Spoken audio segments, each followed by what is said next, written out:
Aminak Moué, bienvenue à tous et à toutes à ce Chronofight numéro 33. Cette émission sera la dernière de 2013. Je suis en compagnie de nos consultants. Rémi Pariot. Rémi, bonjour. Bonjour. Comment tu vas? Ça va bien, en forme. Alors à tes côtés, nous avons Julien Quentin. Julien, bonjour. Bonjour. Donc la même question, comment tu vas? Très bien, merci.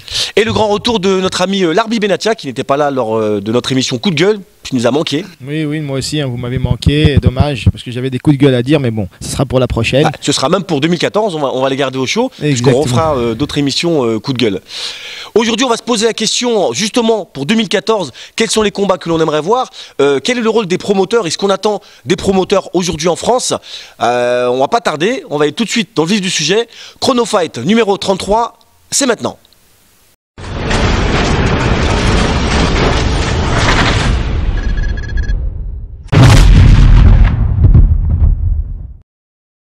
« 2014 s'annonce comme une année palpitante pour le Muay Thai. Mais la question qu'on se pose, c'est quels sont les combats, quelles sont les oppositions, quels sont les boxeurs que l'on aimerait voir sur le ring. Alors je vais me tourner vers toi, Rémi.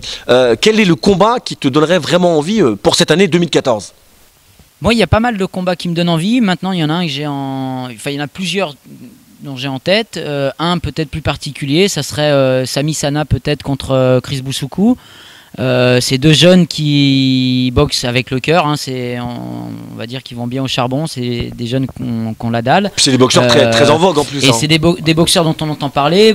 Chris Boussoukou qui est sur une lancée assez incroyable. Il vient de remporter un tournoi là, en Suisse. Ouais, qui vient de remporter un tournoi en Suisse. Sami Sana, il sort du Thai Fight avec une belle prestation. Alors, Sami peut-être a moins de grands noms pour l'instant à son palmarès, mais ça ferait une belle opposition. Les deux sont assez longilignes, utilisent bien leur coude, bon corps à corps, et puis ils ont une envie de boxer. Moi, c'est ça qui me donne envie dans ce genre d'opposition, c'est que c'est des vraies oppositions, c'est musclé. Ouais, ça va au charbon. C'est vrai qu'aujourd'hui, si on était promoteur, parce que c'est aussi la question qu'on va se poser un petit peu, c'est en tant que promoteur, Larbi, cette opposition que nous propose Rémi, t'en penses quoi sur le ring techniquement et pugistiquement parlant, qu'est-ce que ça pourrait donner? C'est un combat qui sent la poudre. On sait qu'ils vont se faire la guerre, ils vont pas reculer, donc ça va fuser en coude, ça va pas calculer, donc c'est vrai que ça va plaire au public. Hein. Ça va peut-être pas plaire aux techniciens, mais ça plaira au public. Bon, je suis pas forcément d'accord avec toi. Quand je vois un Boussoukou, en tout cas pour moi Boussoukou est un très très bon technicien. Peut-être que sa boxe aujourd'hui elle est sur quelqu'un qui avance, mais c'est un très très bon technicien. Donc moi en tout cas c'est un au-dessus match pour moi de Sami Sana. Voilà. Ah donc toi tu te positionnes, hein. Donc tu penses que Chris Boussoukou gagnerait contre Sami. Est plus expérimenté aujourd'hui. Rémi l'a dit, il a boxé des personnes dures et pour moi il est beaucoup plus expérimenté, beaucoup plus précis que Sami Sana dans sa boxe. En tout cas, moi je sais que c'est un match où il y aura un rythme imposé dès le début et ça, moi c'est ce qui m'intéresse quand je regarde les matchs. J'ai pas l'impression de regarder 3 reprises sur 5. Je sais qu'un match comme ça, de la première à la dernière, ça fera un bon match. Bon, en tout cas, pour ce premier combat, hein, je pense que déjà sur la fight card, on peut le mettre. Donc premier combat pour 2014 de Chronofight, Chris Boussoukou contre Sami Sana. Deuxième combat, donc Julien, c'est à toi de choisir. T'as choisi quoi? Moi, je reste aussi en rencontre franco-française avec les deux vitrines du Muay français à l'international. Donc Fabio Pinca contre Damien Lamos, avec bien sûr une catégorie à trouver. Ah ouais, donc ce serait vraiment le combat prestige. Hein, là, le combat prestige. C'est quoi, 65 kilos? Ouais, 65. Ouais. À Lamos, il a fait le tournoi Timax, c'était à 65. L'arbitre, tu me confirmes. Et Fabio Pinca à 67, donc il pourrait peut-être faire l'effort pour cette rencontre. Alors moi la question que je me pose, hein, c'est Pinca contre Alamos, pour moi c'est vraiment un petit peu le combat rêvé, mais qui gagnerait ce combat? Moi je vais mouiller, je dirais sur le papier, léger avantage à Fabio Pinca, c'est un rouleau compresseur technique. Et je pense que ça pourrait faire la différence sur les 5 reprises. En tout cas, ça serait un bon match. Ouais. Ça peut être une rencontre bien alléchant. Ouais. Je te trouve un petit peu soupolé.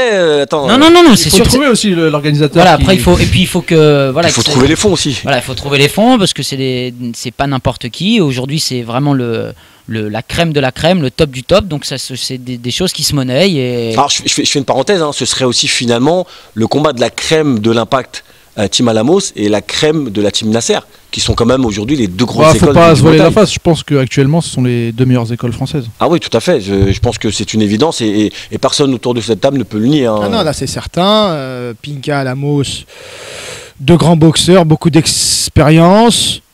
Mais moi j'aurais un petit avantage à Damien Alamos.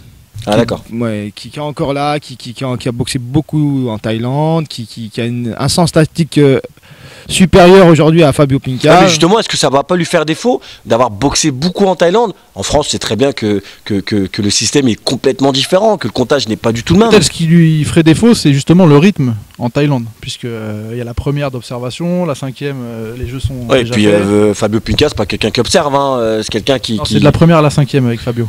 On est d'accord, on est d'accord. Bon, en tout cas, donc deuxième combat de notre liste, hein, donc Fabio Pinka contre Damien Alamos. Vraiment, bah, je pense que c'est vraiment à 65, donc à 65, ouais, ce sera un point intermédiaire. On va passer donc à notre dernier combat de cette première partie, en tout cas, et c'est toi, l'arbitre, qui l'a choisi. Donc, tu nous as concocté quoi? Un combat que les Français aimeraient bien voir, nos internautes, donc un franco-français entre Bobo Sacco et Charles François. Charles François, donc deux boxeurs qui ont une certaine maturité maintenant. Donc à 67 kilos, on est d'accord. Ouais, moins de 67 kilos. Un combat de techniciens. Pour moi, ils ont un peu la même valeur, hein, c'est du 50-50. Même si Charles François a plus d'expérience, a plus de titres, il a pas reconnu. Ils ont une référence identique, ils ont tous les deux boxé Pecha Sawin. Ils se sont inclinés avec une belle prestation pour les deux. Donc c'est un match qui se vaut, je pense que les deux peuvent l'emporter et ça ferait une belle opposition. Alors moi je vais dire des choses un petit peu qui se disent en off. Ce combat-là, malheureusement, je pense qu'il se fera jamais parce que Charles François estime que Bobo Sacco doit prouver un peu plus pour pouvoir l'affronter. Est-ce qu'aujourd'hui finalement Bobo Sacco et Charles François, il n'y a pas une différence de niveau, d'expérience, de classe, de palmarès? Je sais pas, je vous pose la question. Pas pour moi, non. Non, il n'y a pas de différence, étant donné que Charles François, il a fait beaucoup de combats, il a gagné des titres, c'est vrai, mais n'a pas la reconnaissance. Donc s'il veut une reconnaissance réelle du public français, il doit s'imposer face à des Français. C'est vrai qu'au bout d'un moment, il faut boxer les meilleurs pour être le meilleur. Hein. C'est vrai. Surtout en France, en 67, il y a quand même du monde, et depuis, ça fait longtemps qu'il est dans le circuit, mais il y en a qui se sont progressivement installés, et tout le monde mérite sa place pour rencontrer le top. Bon, en tout cas, ces deux garçons-là, je suis persuadé que s'ils se rencontraient, feraient un super bon combat. Ça serait un très beau match. Ouais, et en plus, au-delà de ça, c'est deux bonnes personnes. Hein, ouais, deux boxeurs qui ont un grand cœur. C'est pour ça que dommage qu'ils ne s'affrontent pas sur le ring. Méritant. Charles François n'a jamais refusé un combat, donc ça m'étonne qu'en off. Ça se dit qu'il veuille pas boxer, ça m'étonne. Bon, bah, en tout cas, nous pour l'instant, ça fait partie de notre liste. Hein. C'est donc notre troisième combat. On va faire une petite pause. On va revenir juste après le zoom et on va donc parler des autres combats qu'on aimerait voir en 2014. Sans transition, nous allons aller du côté de Saint-Ouen où Moussa Dembélé nous attend. Il va boxer dans 2 jours, le 22 décembre au gala du Best Friend. Je vous propose une interview d'un boxeur au grand cœur. C'est parti pour le zoom.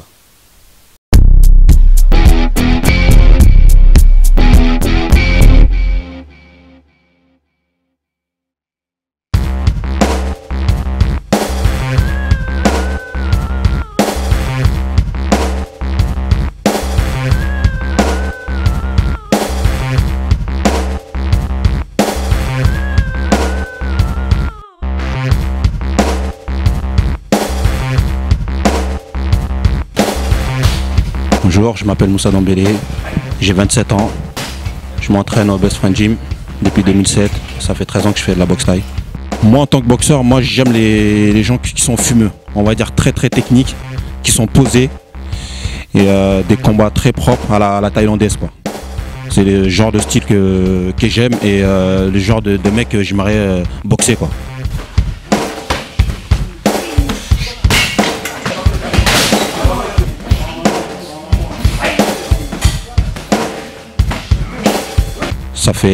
Ça fait 7 ans que je suis frigoriste, donc avec les entraînements, c'est sûr que c'est pas évident. Donc c'est pour ça que je ne fais pas assez de combats pendant toute le long de l'année. Donc comme je vois certains, ils font que ça de leur vie, donc moi j'ai pas ce moyen-là. Et en même temps, je suis quand même père de famille, donc un petit garçon de 3 ans. Et avant tout, c'est ma priorité, c'est ma famille. Bon, s'il y a du temps, on va consacrer du temps à la boxe, quoi. Mon premier combat, déjà, c'était en éducatif. J'avais 13 ans à cette époque-là. Que je m'entraînais au Rainboxing. Jusqu'à arriver en classe B. Après, je suis venu avec Bobby au Best Friend Gym. Donc après, c'est là que j'ai commencé à progresser avec lui, quoi. Et avec tous les anciens boxeurs aussi qu'on peut dire, qu'on peut les citer. Khalid Bibi, Ambroise, les Belhassan, Mehdi, Xavier. Et même bien évidemment avec Danny Bill aussi, que j'ai tourné pas mal d'années aussi avec lui.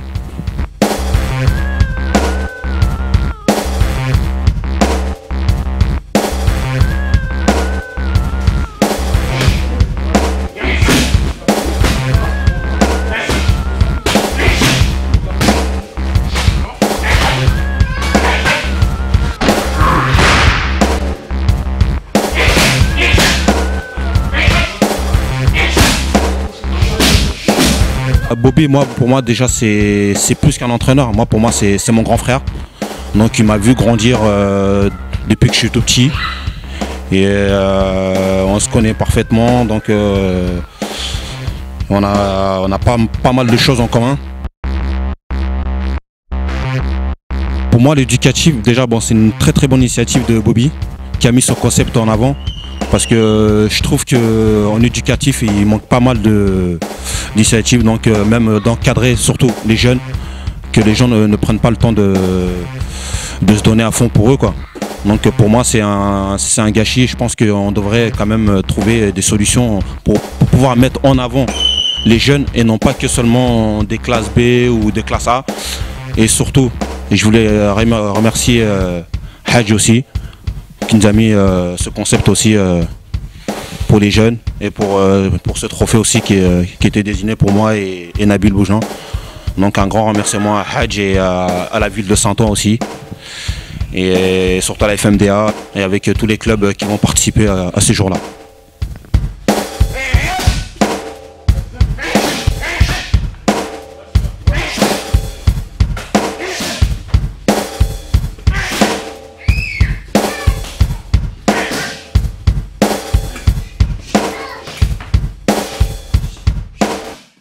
Nous voilà donc de retour sur le plateau de Chronofight, toujours pour vous parler des oppositions que l'on aimerait voir en 2014. Alors moi j'ai une petite proposition à vous faire. Qu'est-ce que vous pensez du combat entre Raphaël Iodra contre un Lidon? Est-ce que c'est un combat qui donne envie? Bah oui, ça donne envie parce qu'il va forcément y avoir du spectacle. Les deux ils vont à la guerre. On a un puncher et un gros frappeur, gros puncher du côté de Lidon. Et du côté de Liodra, gros corps à corps, grosse pression. Voilà, Lidon dangereux avec ses poings, Liodra avec ses genoux. Ceci dit, Lidon met beaucoup la pression aussi, alors ça pourrait faire effectivement un super match. Et puis ce serait un petit peu le combat de la jeunesse, entre guillemets, contre l'expérience. Hein. C'est un petit peu un choc des générations, je trouve. C'est même pas un petit peu, c'est complètement un choc des générations. C'est la jeunesse contre l'expérience. Là, on a un Lidon qui a... Il est quand même jeune, hein, Lidon. Oui, non, mais on est d'accord, mais je veux dire, en termes de carrière, Lidon, il a quand même... la liste, elle est très très longue des boxeurs qu'il a boxé, des mecs qu'il a battus. Là, tu peux dérouler quand même. Il est arrivé à la maturité de sa boxe. Largement, ouais. Ouais, et puis comme on dit tout à l'heure, hein, par rapport au premier combat, c'est pareil, ce sera un combat. Oui, c'est un combat alléchant, bon, entre deux générations quand même. Bon, Lidon, il n'est pas si jeune que ça. Hein, il a boxé énormément. Il a des difficultés ces derniers temps à s'imposer. Liodra est. Avec quelques controverses. Oui, mais quand même, voilà. Mais Liodra, c'est vrai que bon, ce serait le passage entre.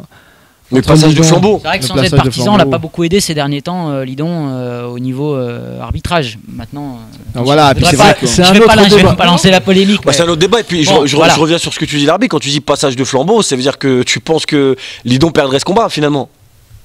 Passage de flambeau, c'est ce que ça veut dire. Favori, il faudrait qu'il soit au top physiquement. C'est qu'il n'est pas au top ces derniers temps. Il était blessé. C'est clair qu'il ne faudrait pas sous-estimer Liodra qui voudrait prouver sa valeur. Même je crois qu'il s'était fait opérer. Il est revenu d'une blessure. Il a boxé. C'est un mec qui aime boxer. Hein. Johan, donc il est un peu blessé. Il boxe. Hein, donc moi j'aimerais bien voir un Lidon au top de sa forme. Et un Lidon qui n'a pas d'échéance juste avant ou juste après. Qui puisse donner tout ce qu'il a sur ses capacités. Voilà, qu'on ne soit pas faussé par par des combats avant, une vraie préparation et 2 gars en forme à 100%.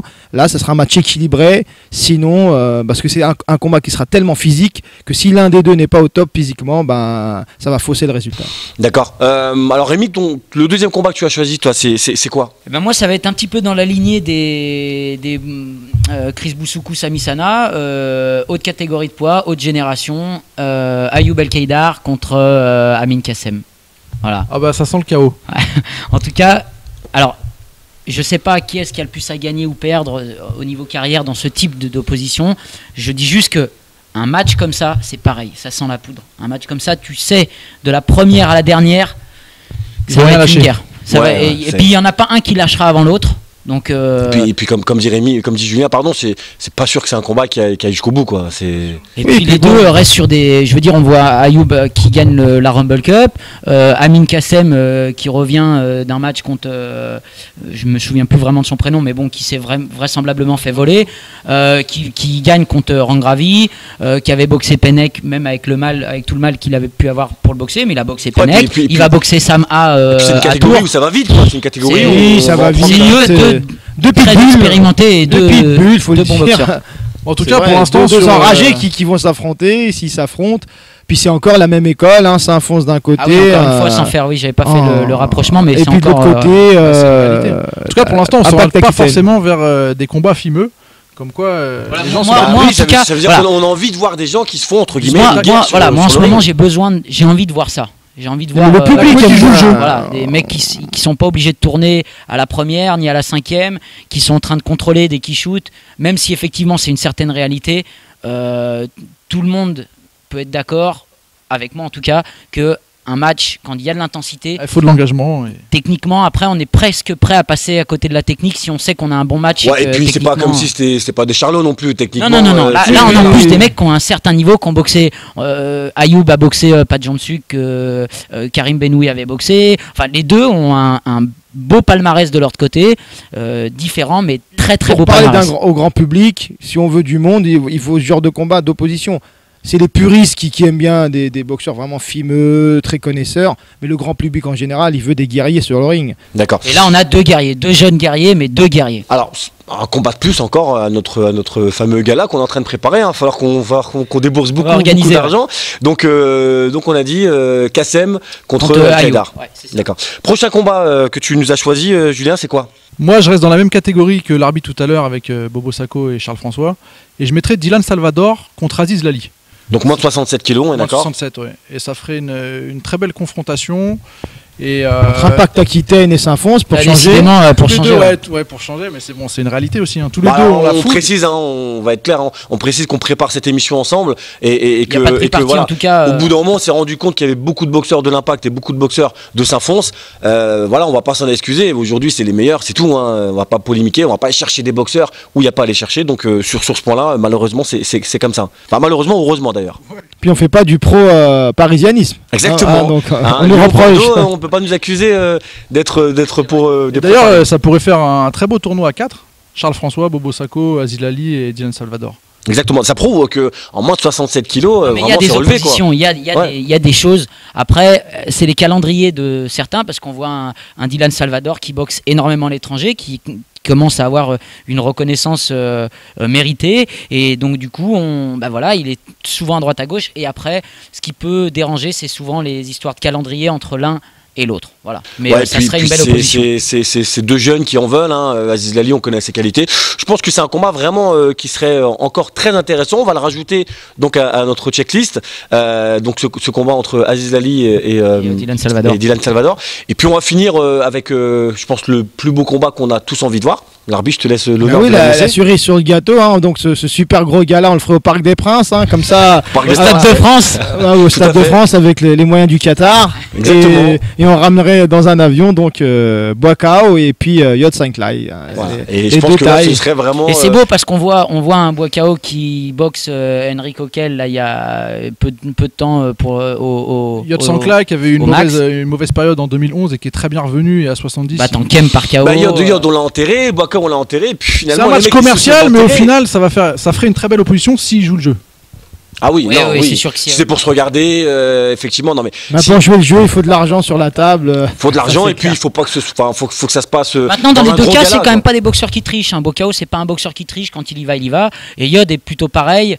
Ils ont sur ce type de confrontation, malgré tout, tous les deux à perdre quelque chose, parce que c'est une certaine suprématie de la catégorie en Thaïlande. Tout à fait. On s'est souvent posé la question, mais il faudra un peu d'argent. Ça ne sera pas en Thaïlande au vu des difficultés et des frictions entre le Thai Fight et Boccao. Mais bon, si un organisateur... Bon, c'est clair que de toute façon, ce combat-là, on en rêve tous. Je pense que tous les passionnés de Muay Thai en rêvent.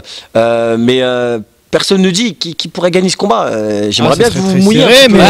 Là, je pourrais pas mouiller. Quand je vois la prestation d'un Boccao il y a peu de temps au Max Muay Thai, alors qu'on l'avait enterré, ça prouve encore qu'il est là et il est plus que présent parce que Henry Coquel, c'est quand même pas non plus un faire-valoir. Là, il a boxé. Et puis quand on voit Yod affûté comme il est, on dit le mec à l'entraînement, voilà, il lâche rien quoi. C'est un léger avantage à Boccao. Moi aussi, au vu de ses dernières prestations, là, il a fait même compter Henry Coquel. Franchement, il m'a agréablement surpris. Ça fait plaisir de le voir comme ça. On disait qu'il boxait des faire-valoir, ce qui était vrai. Là, il a boxé un réel client. Il n'y a pas photo, quand il est en forme et bien préparé, il est très dangereux. Bon bah voilà, donc la cerise sur le gâteau pour le gala 2014 que Chrono Fight évidemment ne fera jamais, on va chercher qu'on les fonds moyens de le faire. Ce serait donc ce combat entre Boccao et Yod Sankal. On va s'arrêter sur ça parce que là on n'a plus d'oseille concrètement. on a dépensé tout on a tout dépensé. J'espère en tout cas que notre proposition va donner des idées aux promoteurs parce que ça va leur donner des idées mais ça va pas leur donner de l'argent. Non. Bah, effectivement, on en revient encore une fois sur le nerf de la guerre, mais en tout cas ce serait vraiment un très beau plateau. Ça prouve qu'il y a encore des très belles oppositions à faire et 2014 on espère voir encore de très beaux combats de Muay Thai. Allez, on va tout de suite passer au reportage. Vous avez pu vous apercevoir que notre ami Wendy Annone n'était pas présent, c'est normal, il avait rendez-vous au Victory pour le combat entre Youssef Bouganem et Jimé Coulibaly. C'est parti pour le reportage.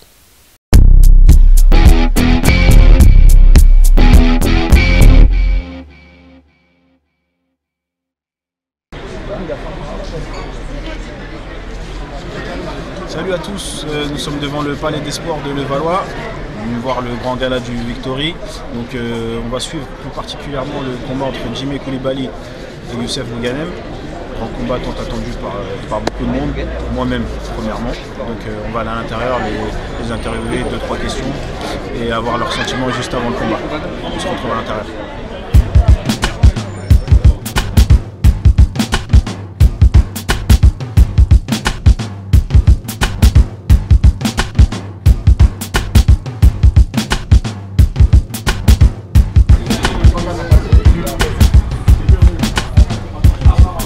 Toujours dans les vestiaires avec Jimé Coulibaly et le maire adjoint de Saint-Denis, M. Bagayoko, chargé de la jeunesse. Le sport en général est un élément extrêmement important à la fois du vivre ensemble et puis la boxe thaï en général c'est quelque chose d'extrêmement important et Jimé porte finalement ce monde finalement de cette communauté autour de la boxe thaï et je trouve que c'est une belle manière finalement de voir comment la France dans sa diversité est capable finalement de tirer ce sport vers le haut niveau et je trouve que Jimé le porte très bien. Merci beaucoup, voilà. C'est clair, c'est efficace. Merci. Super. Merci.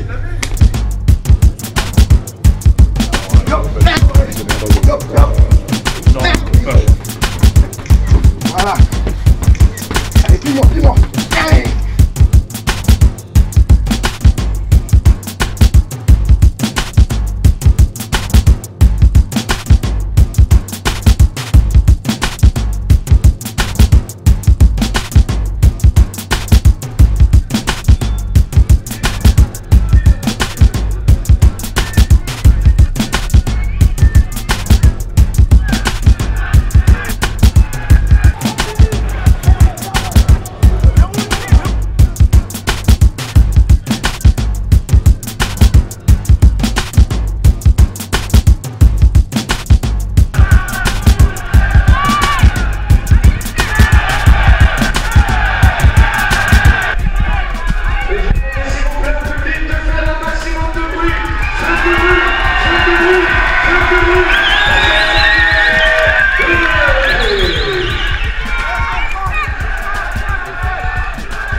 Voilà, c'est donc sur ces quelques images que se termine ce numéro 33 de Chronofight, qui donc est le dernier de l'année. L'occasion pour moi de vous souhaiter de bonnes fêtes de fin d'année à tous et à toutes. Vous pouvez retrouver ce numéro de Chronofight sur muaythaitv.com. Merci aux équipes de Nakmue Productions et Black Lane Productions qui toute l'année 2013 ont été avec nous et donc nous ont soutenus et ont réalisé cette émission. Je vous donne rendez-vous, comme je le disais, l'année prochaine. Et surtout d'ici là, n'oubliez pas, Muay Thai Forever. Très bien.